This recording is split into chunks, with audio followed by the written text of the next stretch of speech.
हाम्रो उद्देश्य भनेको चाहिँ गाउँपालिकाभित्र हरेक किसानलाई चाहिँ आर्थिक उपार्जन गर्ने स्वरोजगार बनाउने हो। त्यो अन्तर्गत अहिले यो रूपा गाउँपालिका वडा नम्बर 5 र वडा नम्बर 4 मा दुईटा पकेट क्षेत्र बनाइरहेका छौँ। गाउँपालिकाको तर्फबाट अन्य किसानहरूलाई पनि विभिन्न कार्यक्रमहरू गरिरहेका छौँ।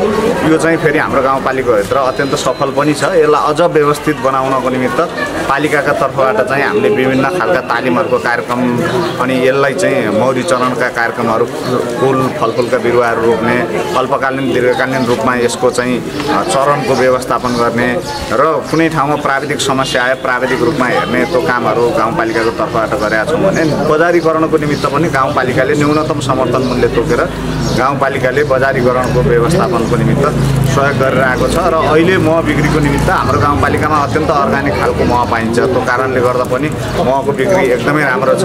अहिले कसैकोमा मह पाइन्न। पहिलाको भन्दा पहिला हाम्रा 8000 लिटर उत्पादन हुन्थ्यो भने अहिले हाम्रोमा न्यूनतम 35000 लिटर मह उत्पादन भइरहेको छ। यति धेरै उत्पादन हुँदा पनि मह चाहिँ बजारीकरणको निम्ति समस्या छैन। अब हामीले हाम्रो गाउँपालिकालाई महको हब बनाउने र यहाँका किसानहरूलाई चाहिँ स्वरोजगार बनाउने र गाउँपालिकाभित्र जहाँ गए पनि मह पाइने स्थान बनाउने हाम्रो लक्ष्य हो। त्यो अनुसार हामी अगाडि बढिरहेका छौँ। आगामी दिनमा पनि यसलाई अझ व्यवस्थित बनाउनको निमित्त लाग्नेछौँ। यसको व्यवस्थापनको निमित्त पालिकाको तर्फबाट सरकार, स्थानीय सरकारको तर्फबाट गर्नुपर्ने काममा चाहिँ हामी निरन्तर लागिरहनेछौँ। छ मोरीघर मेरो दुईटा पहिला छ कि छैन? पहिला छ।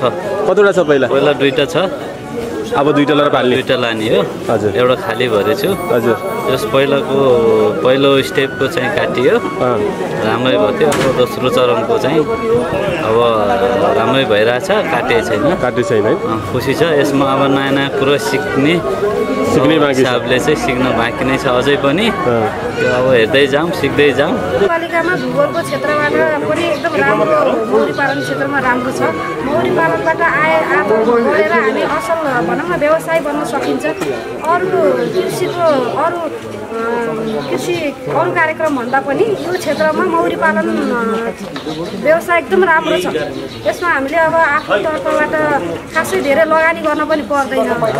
त्यसमाथि अब सिक्दै गर्दै जाँदाखेरि एक घरबाट मैले पनि सुरुमा एक घरबाट सुरु गरेर अहिले 100 वटाको अनुपातमा मौरी पालन गर्ने, मौरी मह अन्य सामग्रीहरू बेच्न पर्छु।